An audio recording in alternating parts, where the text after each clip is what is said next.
ñooy génn ci biir parti Pastef bi dafa mel ni Ousmane Sonko nag ak Pastefam mu ngay nàcc fu ne est-ce que mën nañu ko jàppee mën nañ ko xalaatee noonu ci li nga xam ne moom moo jëm ci ñiy génn ci parti bi. parti nag moom dafa soxla kuy ñëw waaye soxlawul kuy dem. loolu mooy nu parti di doxee ci bi ñu xamee parti politique ba tey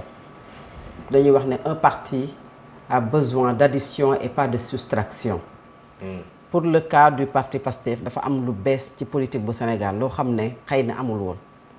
boo jëlee la coalition Benno Bokk Yaakaar comparaison kese laay def foofu boo demee Kaffrine da nga naan Abdoulaye Seydou Sow a une base électorale solide maanaam kii moom moo nekk ci parti bi mais moom la nit ñi bëgg ba tax moom mu yóbbu leen ci président Macky Sall kooku bu taxawee ne président Macky Sall man ak sama base ànd nañu ak yow xëy na am na lu mu mën a indil le président Macky Sall. boo jëlee Thérèse Faye Jareer da nga xam ne fa la nekk da ngay xam ne kii dafa am ñi nga xamante ne maanaam base bu mu fa liggéey bu mu fa togg ba pare. c'est le malheur ou c'est le bonheur du parti Pastef mooy tout tourne autour d'Ousmane Sonko. c'est la seule personne bu mën a massifier le parti la raison pour laquelle pendant 2 ans au pouvoir bi nga xam ne parti bi deful yenn daje yi. base bi xaw ñoo yëngatu mu mel ne dafa am benn nelaw bu ci am il a fallu bien avant que muy dem di génn ci gouvernement bi ñu commencé dajaloo je pense que li éveil bi bokk na ci rencontre bi mu defoon le conseil national du parti au Méridien président ba wax leen ne dinañu commencé waat di yënguwaat après lan lañu ci teg yenn xew-xew yi yamamaay yi ba ñu def seen congrès après événement majeur bi ci toppaat mooy la vente des cartes ak li nga xam ne moom la boot ci mbooloo donc c'est Ousmane Sonko qui mène le tempo c'est normal c'est le leader mais pourtant am na ñeneen ñoo xamante ne ci biir parti bi mënoon nañu di animer ci seen ay base am na ci benn ñoo xamante ne di nga xam ne ñii dañu am base boo xamante ne boo jëlee ay El Hadji Malick Ndiaye peut-être boo jëlee Parcelles ay Jamil Sane entre autres mais c'est pas tout le monde parce que nga nekk leader du parti say ñi bokk ci sa parti ak ñi nga xam ne ay alliés lañ bokk ci coalition Yewwi Askan Wi di la saraxu pour nga jaar ci seen localité parce que loolu moom moo mën a tax ñoom ñu gagné ça veut dire que yow yaay doxal mbir yi. loolu moo wutale parti traditionnel yi doon am ak le parti Pastef. parti traditionnel yi soo mësaan dégg ñun la diw démissionné na da nga naan kii de bu démissionné mën naa yóbbu mbooloo mais parti Pastef bu ñu ne laa diw ndax démissionné na dafa am ñoo xamante ne ñoom ils ont plus de sympathisants que de militants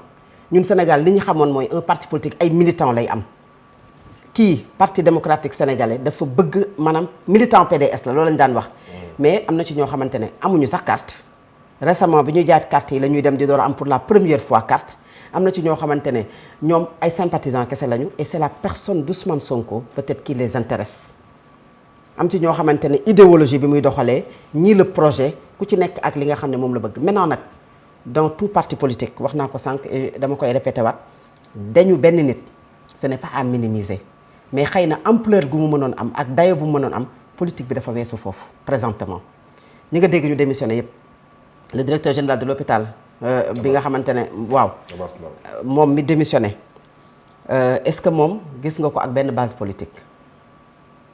ki nga xamante ne ay PCA boo xamante ne xaw ma est-ce que gis nga ko ak benn base politique ñi nga xamante ne dañuy ñëw ne ñoom ñoo nekkoon chef de coordination tel et tel et tel est-ce que gis nga ko ak benn base politique léegi nag le fait que tout tourne autour d'Ousmane Sonko dafa am ay avantages am ay inconvénients avantages yi moom mooy peut-être ñenn ñi dem mën nañu bañ a yóbbu beneen mbooloo beneen inconvénient bi mooy ça peut créer des frustrations bien avant cela ñoo xamante ne ils ont toujours été frustrés parce que benn moment gis ñu seen bopp ci parti bi wala benn moment yenn nit yi nga xam ne dañ leen fal ils sont inaccessibles mais le principal et le nœud du problème mooy ay sénégalais daf ci am ay nit yoo xamante ne amuñu pour toog di opposé wu mënuñu ko yaakaar képp la ñuy ànd ak nit amoon nañu espoir xam nañu ne il leur faut encore 3 ans jàpp nañ ne ils se sont battus avec Macky Sall pendant plusieurs années ils étaient avec Ousmane Sonko boo jotagul nguur al amin mën ngaa opposé wu mën ngaa fexe ba takk sa biir mais boo xasee ba yam yenn neex-neex yi te amoo ngor amoo yenn valeurs yi soo moytuwul rek li nga xam ne mooy say avantage moom ngay jiital ba daanaka doo def li nga xam ne moom nga bëgg a def parce que ñoom ñi ci bari il justifie li nga xamante ne mooy seen ànd ak Bassirou Diomaye Faye que la patrie est au-dessus de la discipline du parti mais loolu c'est juste ay justification yoo xam te dañ koy joxe. est-ce que mën nañ leen pour mën a toog non parti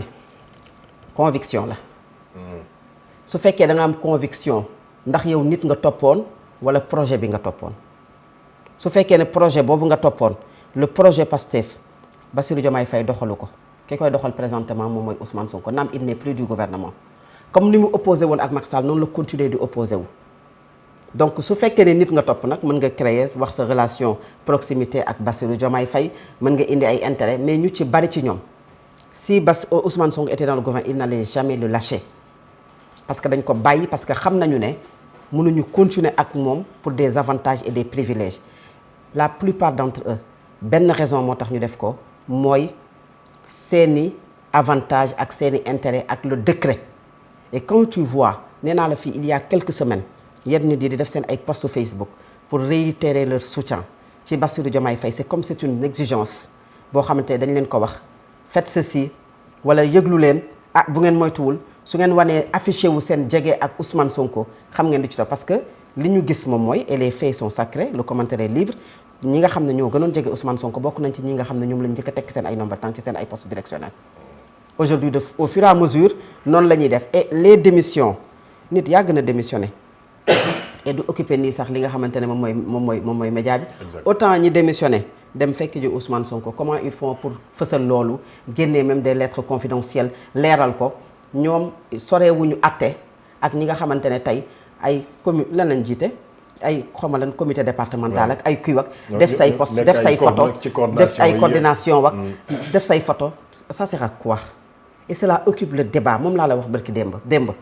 su fekkee ne chaque mercredi chaque quinzaine conseil des ministres dañ ciy xaal mooy diw lañ dàq diw la ñu fal mais loolu moom moo mené la danse aujourd'hui ba tax na ñenn ñi dem di fësal seen ay démissions sur les réseaux sociaux le débat sur les réseaux sociaux devrait être aujourd'hui ci point yi nga xam ne ñoo gën a saillant ñu ngi jëm ci màggal Touba li nga xam ne mooy les besoins de la ville sainte li nga xam ne tey Sénégal soxla na ko en termes de riz loolu ñun ñëpp a ci am part de responsable même ceux qui sont sur les réseaux et les médias mais lan moo occuper l'espace quelqu'un qui démissionne koo xamante ne leer na ko ne moom ci seen biir kër gi mu nekk biir këram moom bu xoolee waajuram bu góor bu jigéen magam ak rakkam ak ñooñu am na ci ñoo xamante ne moom nekkoon na Pastef te taxul ñu topp ko parce que dañ nekkoon APR